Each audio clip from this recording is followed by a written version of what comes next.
ثم صورناكم ثم قلنا للملائكة اسجدوا لآدم فسجدوا إلا إبليس لم يكن من الساجدين قال ما منعك ألا تسجد إذ أمرتك قال أنا خير منه خلقتني من نار وخلقته من طين قال فاهبط منها فما يكون لك أن تتكبر فيها فاخرج إنك من الصاغرين قال أنظرني إلى يوم يبعثون قال إنك من المنظرين.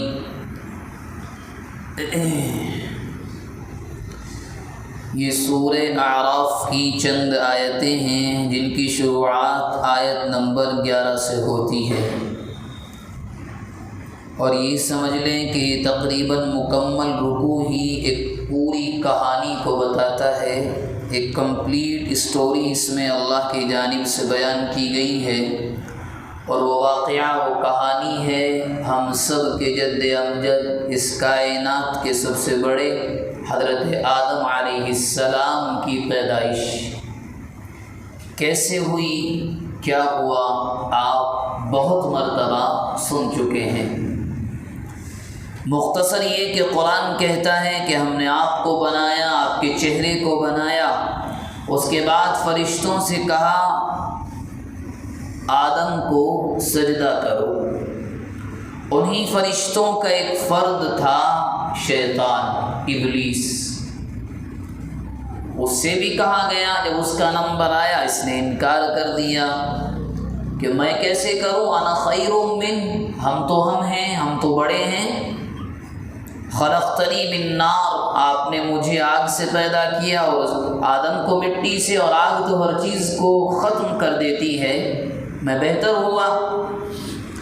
جب اس نے انکار کیا تو حکم ہوا فاہبط منہا، چلے جاؤ یہاں سے، فما یکون لک ان تتکبر فیہا فاخرج انک من الصاغرین، اللہ کے یہاں سے بھگا دیا گیا، نکال دیا گیا۔ اب یہ بھی عبادت کے اعتبار سے اللہ کا بہت مقرب تھا، لیکن ذہن کے اعتبار سے بھی انتہائی چالاک تھا۔ وہاں سے نکلنے سے پہلے اس نے کچھ وعدے اللہ سے لیے اور کچھ مانگا، اور اللہ نے دیا۔ اس نے پوچھا انظرنی الی یوم یبعثون، آپ نکال رہے ہیں، ٹھیک ہے، اپنے یہاں سے آپ مجھے بھگا رہے ہیں، ٹھیک ہے، لیکن مجھے اس دن تک کی مہلت چاہیے جس دن انسانوں کو دوبارہ اٹھایا جائے گا۔ تو اللہ کی جانب سے جواب آیا منظرین، جاؤ، مہلت ہے۔ مہلت کس بات کی؟ اس کو اس بات کی طاقت دی گئی کہ لوگوں کے ذہن میں آئے، ذہنوں کے اندر غلط خیالات ڈالے، اس کو اتنی قدرت دی گئی۔ تو اس نے یوں کر کے قسم کھائی کہ لاقعدن لهم صراطک المستقیم، تیری جانب نہیں آنے دوں گا۔ یعنی کس سے؟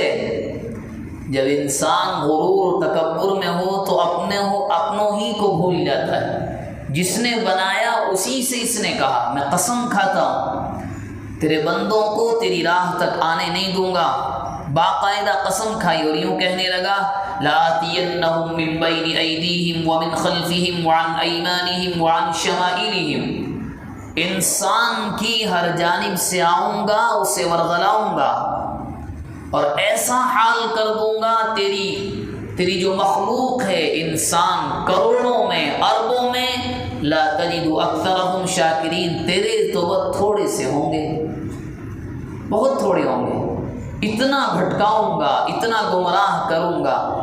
تو اللہ تعالیٰ نے بھی جواب دیا اخرج منہا مذءوما مدحورا، کہ ذلیل یہاں سے نکل جا، لمن تبعک منہم، اور یہ بھی سن جس نے تیرا اتباع کیا، جس نے تجھے فالو کیا، میں کیا کروں گا، لأملأن جہنم منکم اجمعین، تجھے بھی، تیرے ساتھ تیرے ماننے والوں کو جہنم بھر دوں گا تم سب سے۔ صاف یہ مکالمہ ہو رہا ہے اللہ اور ابلیس کے درمیان۔ اب یہ وہاں سے نکل گیا، اللہ کے یہ اللہ کا فرشتوں میں سب سے زیادہ مقرب یہی تھا، اپنی عبادتوں کی بنیاد پر۔ اب اللہ نے حضرت آدم کو پیدا کیا، ساتھ میں اماں حوا کو بھی پیدا کر دیا تھا سکون کے لیے، اطمینان کے لیے، وہ دونوں وہاں رہ رہے تھے۔ اب اس نے اپنے مشن کی شروعات وہیں سے کر دی۔ اللہ تبارک و تعالی نے حالانکہ دونوں میاں بیوی کو سمجھایا تھا سب کچھ کرو، جو چاہو کھاؤ، جہاں چاہو رہو، جنت تمہارا ہے سب، وَلَا تَقْرَبَا هَذِهِ الشَّجَرَةَ، ایک کنڈیشن ہے، ایک شرط ہے، اس درخت کے جھاڑ کے پاس تم دونوں نہیں جاؤ گے، وہی پھل نہیں کھانا ہے، بس سب کچھ کھاؤ۔ اس نے یہی بات پکڑی اور ان دونوں کے پاس آ کر کہنے لگا لِيُبْدِيَ لَهُمَا مَا بُدِعَ عَنْهُمَا مِنْ سَوْآتِهِمَا۔ قرآن مجید کا بیان ہے کہ اس نے پہلے وسوسہ ڈالا ان کے ذہن میں، پھر ان کی چھپی ہوئی جو چیزیں تھیں یعنی شرمگاہ، اس سے پہلے حضرت آدم نے اور اماں حوا نے اپنی شرمگاہوں کو بھی نہیں دیکھا تھا، اس نے ان کی ان چھپی ہوئی چیزوں کو ان کے سامنے ظاہر کیا اور یہ کہا مَا نَهَاكُمَا رَبُّكُمْ عَنْ هَذِهِ الشَّجَرَةِ، ارے تمہیں کیا پتا اس جھاڑ کے پاس جانے سے، اس پیڑ درخت کے پاس جانے سے جو تمہارے رب نے تمہیں روکا ہے، پتہ ہے کیوں؟ اس بنیاد پر کہ اگر تم اس کے پاس چلے گئے تو ان تکونا ملکین، تم بھی فرشتے بن جاؤ گے، اور اللہ نہیں چاہتا کہ تم فرشتے بنو، او تکونا من الخالدین، جب فرشتے بن جاؤ گے تو فرشتے تو ہمیشہ یہیں رہیں گے۔ تو اللہ، اس نے جھوٹ بولا کہ نعوذ باللہ، اللہ یہ چاہتے ہیں کہ تم اس درخت کا پھل نہ کھاؤ، نہیں کھاؤ گے فرشتے بن جاؤ گے، فرشتے بن جاؤ گے تو یہیں رہو گے۔ یعنی یہ دیکھیں ترکیب کیا ہے ذہن میں کسی بات کو ڈالنے کی۔ وَقَاسَمَهُمَا، اور قسم کھائی کہ سچی میں تو تمہارا خیر خواہ ہوں، تم دونوں کا دوست ہوں میں۔ فَدَلَّاهُمَا بِغُرُورٍ فَلَمَّا ذَاقَا الشَّجَرَةَ، بس حضرت آدم اماں حوا دونوں گئے، پھل توڑا کھا لیا۔ اس کا کھانا تھا جو لباس اللہ کی جانب سے دونوں کے جسم پر تھا، بدت لہما سوآتہما، دونوں کی شرمگاہیں کھل گئی۔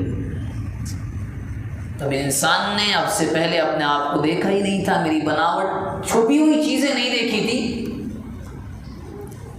وَطَفِقَا يَخْصِفَانِ، وہ لباس گرا دونوں نے، اس جھاڑ کے پتے توڑے، اس درخت کے توڑے، اس کی شاخیں توڑی، اور دونوں میاں بیوی اپنے آپ میں اپنی شرمگاہوں کو چھپا رہے۔ معلوم کیا ہوا؟ یہاں سے ایک چیز پتہ چلی، مذہب کوئی بھی ہو، لیکن اس زمانے میں جن چیزوں کو کچھ لوگوں نے تہذیب کے نام پر ظاہر کرنے کی کوشش کی ہے، یہ آیت کا اشارہ بھی یہ ہے کہ وہ دکھانے کی نہیں ہے، وہ چھپانے کی ہیں۔ کچھ لوگ تہذیب کے نام پر لے کر آئے، ابھی عید آئے گی 20-22 دن کے بعد، آپ لباس دیکھیے گا کیسے ہوں گے۔ کسی ناچنے نعرے نے افسوس اگر کہہ دیا کہ آپ کو شرمگاہ کے پاس سے پھاڑنا ہے تو ہمارا نوجوان پھاڑے گا، یعنی ذہنی غلامی کی کوئی حد نہیں بچی ہے، یعنی مینٹلی ہم اتنے کسی کے خیالات، ان کی تہذیب کے غلام بن گئے۔ حالانکہ آپ مذہب ایک طرف رکھتے ہیں، اسلام، عیسائیت، یہودیت، ہندوازم، بدھ مت، سب ایک طرف رکھتے ہیں، خود انسانیت اس کے خلاف ہے کہ انسان کو جب بنایا گیا تھا تو کچھ جگہیں تو چھپانے کے لیے تھی، بے وقوفوں دکھانے کہاں سے لگے، اور آج کل وہی چل رہا ہے، جتنا چھوٹا لباس اتنا، اور اب تو لوگوں نے یہاں تک شروع کر دیا کہ معاف فرمائیں کیپری پہن کر فجر پڑھنے لگے، کیپری پہن کر، جو رات کے بیڈ روم کا لباس ہے اس سے مزین کیا ہے بیت اللہ کو، اللہ کے گھر کو، کیا نہیں ہو رہا ہے؟ خوب ہو رہا ہے۔ وہ لباس کی جب بات آئی ہے تو ہمیشہ یاد رکھیں، اسلام میں لباس اسے کہا جاتا ہے کہ پہننے کے بعد نمبر 1 جو چیزیں چھپانے کی وہ چھپیں، اور جسم کا نشیب و فراز اور کھل کر جسم کی اونچائی اور پتلا پر نظر نہ آئے۔ وہ لباس کیا لباس ہے؟ کہ آپ پہن کر آئے ایسا لگتا ہے کہ نہیں، ایک کھال کے اوپر دوسری کھال اور چڑھا دی، اسکن در اسکن۔ وہ کوئی لباس تھوڑی نہ ہوتا ہے، اتنا پتلا، اتنا ٹائٹ لوور ٹراؤزر اور پینٹ کہ اللہ معاف فرمائے۔ یہ لباس کی بات آئی تو نام سے کہہ رہا ہوں کہ کوئی لمٹ نہیں رہی، یعنی ہم اپنے دماغ عقل کے اعتبار سے دوسروں کے اتنے غلام بن گئے کہ قرآن مجید کی موٹی موٹی آیتوں کا ترجمہ بھی ہمیں یاد نہیں رہتا۔ قرآن کہہ رہا ہے کہ جیسے انہوں نے اس درخت کے پھل کو کھایا، طفقا یخصفان، دونوں پتوں کو توڑ کر چھپانے لگے اپنے آپ کو۔ مطلب کیا نکلا؟ انسان کے نیچر، اس کی فطرت میں ہے یہ کہ اس کو چھپایا جائے۔ اس کے بعد وَنَادَاهُمَا رَبُّهُمَا، دونوں پکارنے لگے، اللہ آپ نے منع کیا تھا، ہم نے وہ کام کر دیا۔ تو وہاں سے جواب آیا، کیا میں نے نہیں کہا تھا ان الشیطان لکم عدو مبین، یہ مردود تو تمہارا کھلا ہوا دشمن ہے، میں نے تو سمجھایا تھا۔ دونوں نے معافی مانگی، قال ربنا ظلمنا انفسنا وَإِن لَّمْ تَغْفِرْ لَنَا، مولا ہم نے ظلم کیا ہے اپنے آپ پر، اگر آپ معاف نہیں فرمائیں گے لَنَكُونَنَّ مِنَ الْخَاسِرِينَ، ہمارا تو بہت نقصان ہو جائے گا۔ بس شرط لگا دی گئی، معافی چاہیے، اہبطوا بعضکم، اہبطوا جاؤ، یہاں نہیں رہ سکتے جنت میں، زمین پر جاؤ، اور کیا ہوگا سنیں، بعضکم لبعض عدو، تا قیامت تک انسان ایک دوسرے کا دشمن رہے گا۔ وَلَكُمْ فِي الْأَرْضِ مُسْتَقَرٌّ، ہاں زمین میں تمہارا ٹھکانہ بھی ہے، وَمَتَاعٌ إِلَىٰ حِينٍ، اور ایک مدت تک رہنے کا سامان بھی ہے۔ اور یوں کہا گیا زمین کیا ہے؟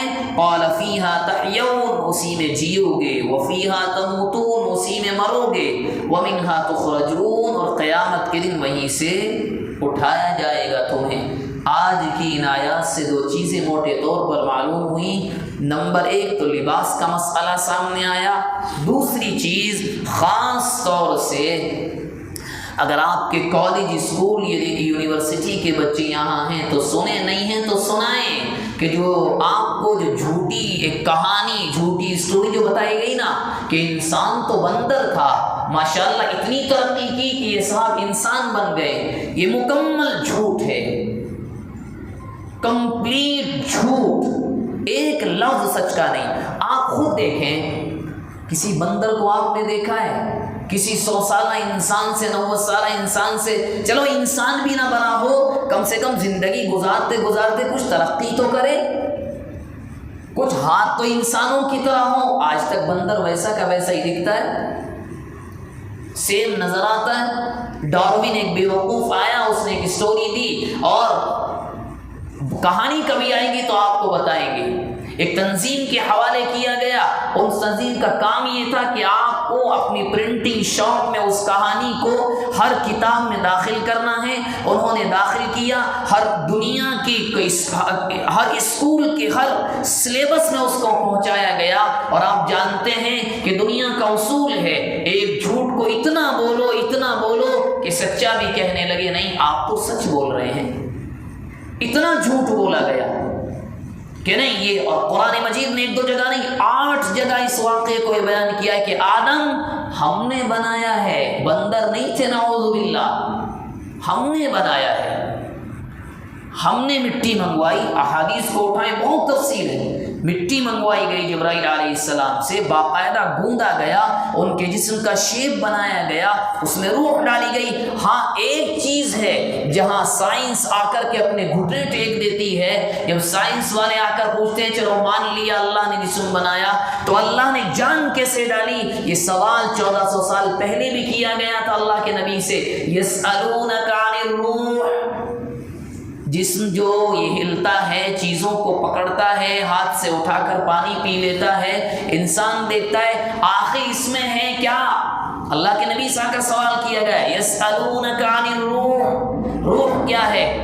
جواب آیا اللہ کی جانب سے، میرے پیارو اس کے پیچھے مت بھاگو، قل الروح من امر ربی، قل الروح، روح ہمارا مسئلہ ہے، بس اتنا سمجھ لیں ہمارے رب کا حکم ہے، حکم ہوتا ہے تو ماں کے پیٹ سے بچہ زندہ نکلتا ہے، اور اگر حکم ہوتا ہے تو اسی ماں کے پیٹ سے بچہ تو نکلتا ہے مگر روح اس کے دنیا میں آنے سے پہلے پرواز کر چکی ہوتی ہے۔ روح ایسی چیز ہے نہ کسی کو چاہے دنیا کتنی ترقی کر لے کسی کو سمجھ میں نہیں آئے گی، کیوں؟ قرآن نے فیصلہ سنا دیا، یہ ہمارا تعلق ہے، اس سے تو اس کو سمجھ بھی نہیں سکتے۔ آپ یوٹیوب پر جائیں، اتنی ویڈیوز کی بھرمار ہے کہ لوگ کیا کرتے ہیں، کیمرے لگاتے ہیں، پہلے تو ذرا ایچ ڈی آیا، الٹرا ایچ ڈی آیا، اور پتہ نہیں 4K 8K کہاں تک آپ چلے جائیں کہ دیکھیں روح کیسے نکلتی ہے، کسی کو آج تک کوئی بتا نہیں پایا انسان مرتا کیسے بس تڑپتی ہوئی ایک جان تو دکھتی ہے، ہچکی لیتا ہوا ایک انسان تو دکھتا ہے، سمجھ میں کسی کو نہیں آیا۔ بہرحال وقت لمبا ہو گیا، دعا فرمائیں اللہ تبارک و تعالی جو باتیں ہمارے سامنے آئی ان تمام باتوں پر یقین کرنے کی توفیق مرحمت فرمائے۔